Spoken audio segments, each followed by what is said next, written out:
been in the trainer's room twice today. I've been in there twice. He was in there. If we had to play a game today, I don't think he'd play. But the good news is we don't have to play today. And getting on the plane, most people, normal people, their feet swell a little bit getting on the plane, so they'll probably do that and probably won't feel any better when he gets there. But I don't have him doing one thing. We're going to practice for about an hour and 15 minutes, and I don't have him doing one thing. Is it both ankles that Yeah. are still? Well, that's what he's getting rehab on both ankles, yes. What's the technical diagnosis for both of those ankles? What is the what? Like the technical diagnosis, is it a sprain? No, I can't even use a cell phone. Well, you can ask me technical anything. Just teed that one up for you, didn't he? It's ankle sprain. That's what I would think. And you know, the first time he did it, I guess, was against Radford. He really did, you could see it on tape, he turned it. Second time he did it was against Texas Southern or Arkansas, I guess. I forget which one. Texas Southern, you can see where he turned it. He did it in practice last Saturday when he backed up. As I said the other day, I mean, I got somebody hurt practicing the zone. I've never had anything like that in my life, but he backed up and stepped on Kennedy's foot. But the other night in the Kentucky game early, he didn't step on anybody else's foot. He just turned it when he planted. Is it hard not to have a familiar feeling of deja vu about this kind of thing with your point guards again? Here we are. No, you know, can't worry about all that junk. You know, guys, I saw a motorcycle cop crash in the street in front of us the other day, and there wasn't anybody involved. He just hit a railroad track. So.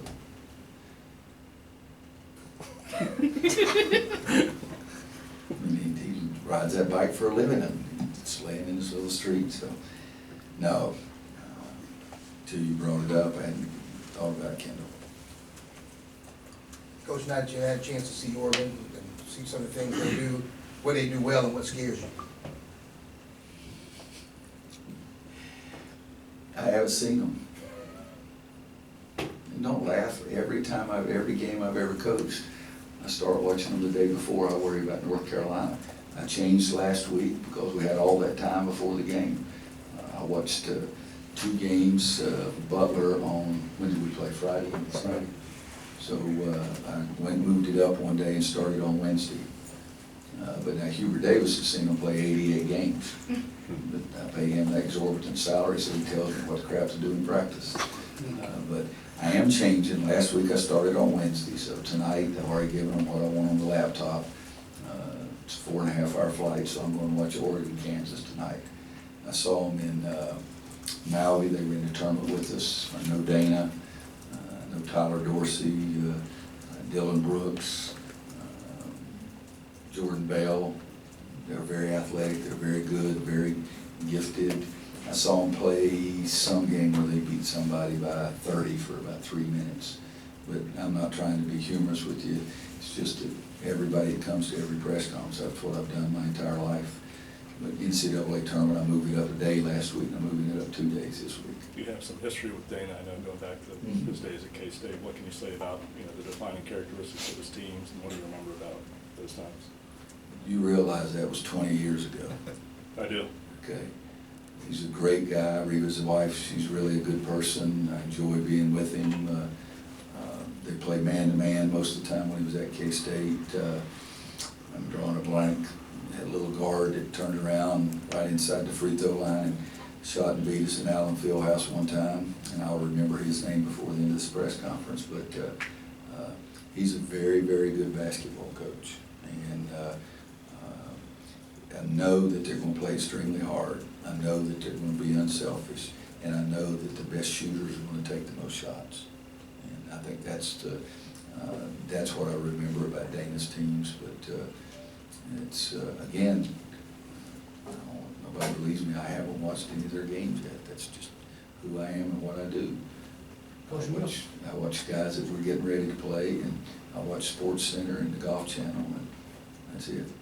Coach, when you recruited Isaiah, did you think he could turn into the power forward that he is, given that at Oxford he brought the ball up the court a lot and shot a lot of threes? Well, Marvin Williams was on a high school team in Bremerton, Washington, that he had to take it out and throw it into himself because they weren't very good. And the problem was they wouldn't let him do that. They had to throw it into somebody else. But When he took it out, the other guys turned it over before they got down there, and when they threw it into him, they turned it over before it got to him. Well, Isaiah had a better team, but Isaiah was so athletic and could do those kind of things, but he didn't like those little guys running around him.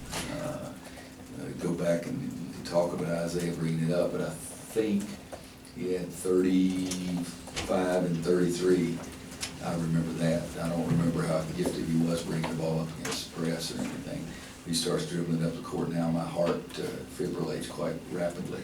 I wanted to throw the ball to Joel and Theo and those guys, but I thought we would get a great player, a great young man, a man that I was going to really enjoy coaching.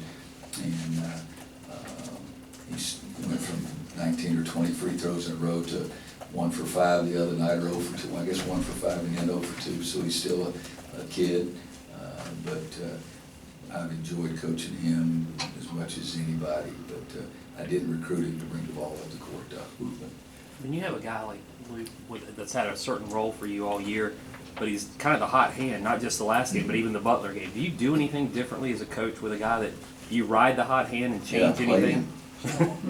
You know, I put him in for a reason the other night, just because I thought he could help our team. But same thing is, I always just put a guy in because that's the guy I wanted that specific moment. I thought that Isaiah was struggling, and I think I put Luke in with probably 7 or 8. I'll tell you another thing. I haven't watched the Kentucky game over again yet either. Okay, I've been trying to get a lot of other things done and talk to our team and have meetings. And we got back at 1 o'clock in the morning on Monday night. And this is Tuesday, so. But I think you ride the hot hand. Never forget 1981, Final Four semifinals, and Al Wood made about 3 or 4 in a row. And Coach says, you think Coach Smith, and he didn't very often ask me any questions. I think he was just speaking out loud. And when he was speaking out loud, I almost never answered him. But he said, you think I should take Al out? And I said, I'd wait till he misses one. And he made 3 more in a row, and he missed one, and Coach Smith tapped me on the knee and said, good job. So I felt like I'd won the lottery. When you're talking about riding the hot hand in a game, obviously you stay with him, but does that carry over maybe to a slightly different role in a going forward in a game? It could. Yeah. It could, you know, but it wasn't just a game. He played so well against Butler, and then I thought that might open it up a little bit more for Joel and our guys to drive if Luke made a couple of outside shots. You know, we've always, you guys know that covers a lot. Guarding a 4-man who can do some things out on the court with a post player is really hard because we've got 2 post players. Well, that works in the other way too. Sometimes that other team, it's hard to go out and guard Luke out there that deep. When he was asked the other night, You got two of the other Final Four squads, never been to the Final Four before. You guys were there last year. What advantages do you have with experience? How does that apply to kind of preparing now? And what does it mean to have some of these players who have been through this before? Where does that put the squad now? You guys help me. Let's keep score of how many times I answered that question, okay? We're number 21. I haven't asked. No, I haven't asked that I'm question. not getting on you, but please don't take it that way. But that will be the most often asked question. We'll be better at the salute dinner. We'll be better with all the BS that's going on. We'll be better in the press conference because we know what's going on.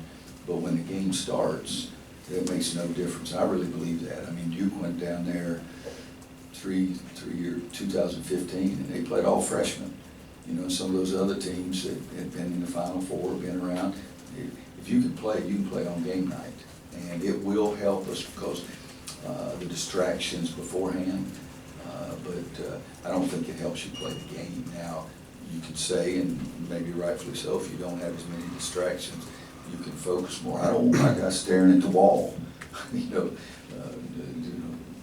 muttering things and all that kind of stuff. So I want them to be loose and have fun. But the distractions is where, and then if you can focus, but Dana Altman, Mark Few, Frank Martin, they've been around the corner a few times. So on game day, I don't think it makes one bit of difference. And you mentioned about the travel. You got home late, 1 a.m., now you got a 4.5-hour flight. Yeah. At what point, does the jet lag and things, how do you account that into kind of preparations? We're doing one of the things because we're going out at night earlier than I normally would. But I'm so dumb. I mean, Clint asked me, you're going to go out on Tuesday and Wednesday. And I've been coaching a long time. And when he asked me that question, I'm thinking, okay, you play Friday and Sunday. I mean, that NCAA finals has been played Saturday and Monday since I was a kid. But when he asked me that question, that's what I was thinking of. So, you know, you're talking to a guy who's a little bit of a loopy too. But we're going out Tuesday night as opposed to Wednesday, because last year, well, first of all, because I want Joel to have another day rest, period. But secondly, is that we went out on Wednesday night and got there late, and Thursday night is a bear. There's just so many things to press and running here and running there. Our guys were worn out. We didn't have very good practice on Friday, so that's another reason we're going out a day early. Back to Luke. When he was asked a couple days ago in Memphis about what area he improved in most during the course of the season, he actually went back to the off season and talked about what he worked on. He said the key was the opportunity to play and the confidence that you showed in him. Is there an area that he has improved in during the course of the season that is significant? During the course of the season, I think he took a charge in practice the other day. No, I'm not.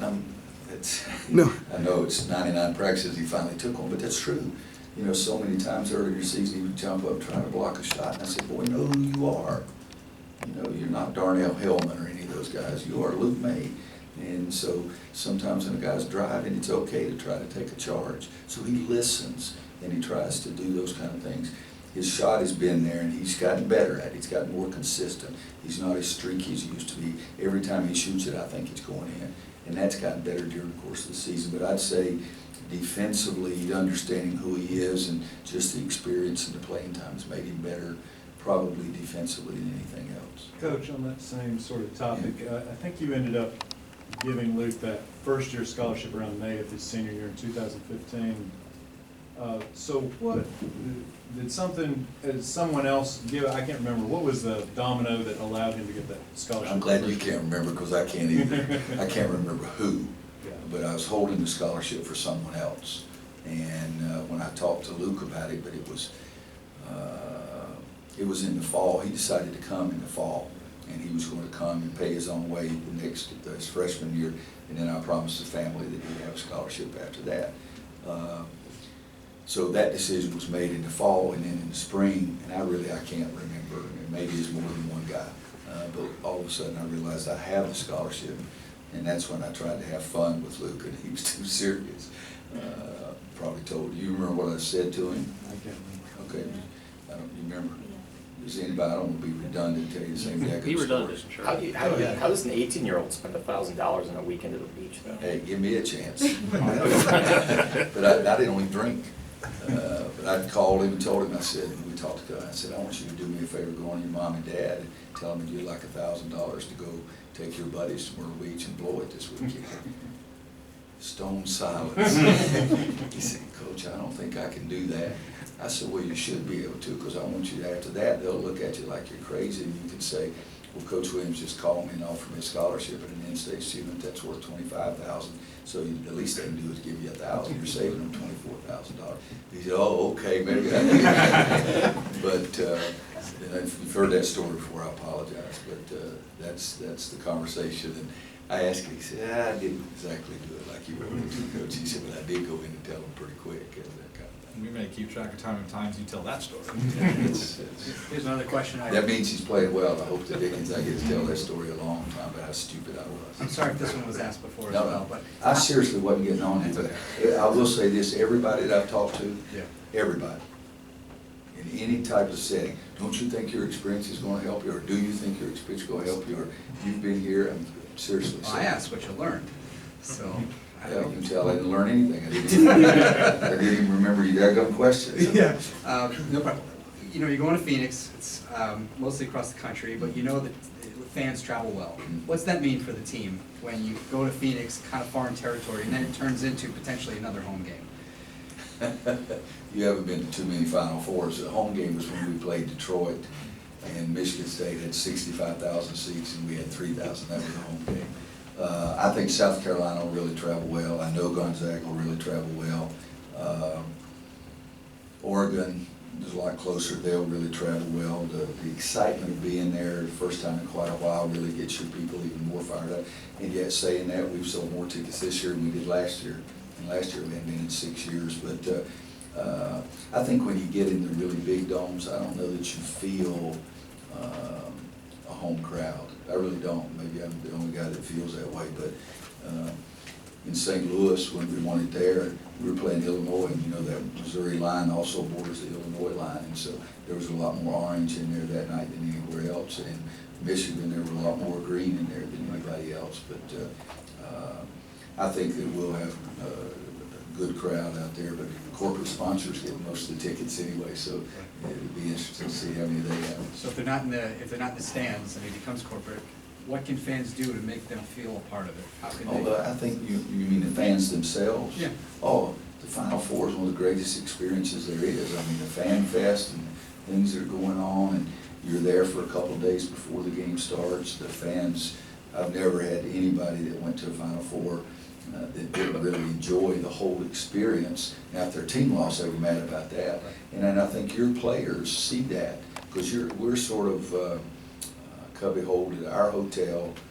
They see the fans all the time. Every time we go out and shoot, they're lined up. Every time we come back, they're lined up. I think they go in shifts. You know, 200 down in the morning, 200 in the middle of the day, 200 in the afternoon. But I think it's a great experience for the fans, and our players will feel like they've got a lot of love there, just like the other teams will. This may be a bit hypothetical, Coach, but given the way your team has constantly throughout the season, every time we've asked them about motivation, they go back to last year. Mm-hmm. If last year does not go down the way it does, are you guys here right now heading back to another Final Four? That is not only hypothetical, that's a good question. You know, I was on staff here in '81 when we lost the national championship game. We went back in '82 and won it. 2005, no, 2008, I was coaching on the team and we lost when we went back in 2009 and won it. But there's probably a lot of times there that didn't happen either. But I think our kids really used it a great deal as motivation during the off season. Once we started practice, you know, you're putting together a team then, and I'd make reference to it periodically, and I mean 2 or 3 times throughout the whole year about what's the most fun you've ever had, just to remind them, because everybody said it was the run to the national championship game last year. But my biggest fear is that everybody's going to talk, and those guys are going to talk about national championship game last year. If we don't beat frickin' Oregon, we're out there in Uber trying to get our butts back to Chapel Hill. And so we got to focus on Oregon's what we have to focus on, and they will hear that a heck of a lot from me. Is it Uber or Uber? It's Uber. It's a good effort. It's an app on your phone, Coach. Okay. I got no hope with that, but no, I mean seriously, that's the biggest fear I have, is that all the questions about it, they'll focus on, well, we're back. I mean, you know, you get back and go home quickly too. We got to focus on Oregon. How much does that weigh on you, the way things ended last year, and how much does that motivate you in general, given the heartbreak of all that? It drove me crazy, it broke my heart and all those kind of things, but I went back to work. And, you know, 2006 was the hardest I think I've ever worked in my life, and we won the national championship in 2005, because everybody said we weren't going to be very good. But the day that I have to find something else to motivate me to do my job, I'll feel like I'm not doing my job. It's a fresh year. It's one of the great things. One of the great things about college turns over so much. It's a new team, a new season. If you had told me that Marcus and Bryce were going to come back and Joel were going to come back, then I would have used it as even more motivation. But you know, Kenny and Luke didn't play hardly at all, and you know, Brandon in 7th, and Tony and those guys weren't even here. Marcus and Bryce were, but no, that has not driven me at all. Coach, I don't know if you heard about it today, but on Twitter, Christian. I tell you, honey. Okay, we can right. So today is the 25th anniversary of when Christian Leitner broke Kentucky's heart, and he tweeted about Luke. I did. You heard? The Curse told me about it. I didn't see it. Well, he tweeted that Luke, kind of like made similarities with the number 32. What are your thoughts on that? You're asking me to have thoughts on Christian Leitner and Twitter. I'm trying to close the gap a little here. You're doing better. I recruited Christian. I think that he's really, really bright. Was a great college player. Did a great job. Played a long time. But I don't think that Mike Krzyzewski ever really tried to figure out Christian completely. So I'm not going to. We've always had a really good relationship, and if I see him, I'll tell him thank you. I really will, because I think that's nice that older guys still notice kids, and particularly someone like Luke. Roy, And- going back to, Go ahead, finish, and then I'll go to this Sorry. ugly guy. The team has been has been saying that they're a lot closer this year, and that they, have a little bit more fun this year. What is, I guess, do you notice that difference between this year and last year, how closer they are and how much fun they have together? Well, I think they had a great deal of fun last year. They won't say that they did not. It's just that last year Marcus was really serious. Bryce was really quiet, or Bryce was really pouting, or whatever it was that he was doing when I was screaming at him and everything. But it was a more serious-minded team. Marcus Page said one of the most powerful statements I've ever had a player say. In one of the early games, I think it was, and he said, guys, we got to do a better job. We got to pay attention to coach. We got to do better. I've never won a ring. Nobody in this room's ever won a ring. And oh my gosh, I mean, that hit me like somebody hit me with a sledgehammer. And I've never been hit with a sledgehammer, but that was one of the most powerful statements I've ever had a kid make. And I remembered that the rest of the year. And when we finally won the regular season, I hugged him and said, we got one. And this year's team, again, the seriousness of Marcus is gone, the quietness of Bryce is gone, now it's Theo and Joel and those guys, and I mean, it's Comedy Express out there half the time, so they're closer together because they're all idiots. And me with them, I guess, so it's my kind of team. Roy, going back to Luke, his sophomore year in high school, his team knocked out Kennedy Meeks' team in the state playoffs. Curious, do you remember, is that what piqued your interest in Luke initially? Do you remember what started that? No, I never saw that game. Mark Maye was one of my favorite players on another team when I was here. I was at Wild Dunes one time, and pulled around the corner to go to the harbor course to play golf, and Mark was there. And we talked for a few minutes, and I said, we got space for one more tomorrow morning if you want to play. He said, gosh, Coach, I'd love to play with you. And so I said, all right, we got the first tee time. The pros always give me the first tee time because I play faster than anybody, and you'll be back home in less than 3 hours. And par 5, first hole, you had a driver and 7-iron right in the middle of the green. And I've never had the courage to go. I've got enough courage to go for any par 5. I've never even come close to going to that green in 2, and he knocked a 7-iron right in the middle of the green. And we had a great time. And then I came, when I first came back here, not too long after I got back, Luke started coming to camp. He was probably in camp 3 or 4 or 5 years, I don't know exactly. And I remember before his, well, I don't remember, I think it was before his sophomore year, I told Mark, I said, I think he's got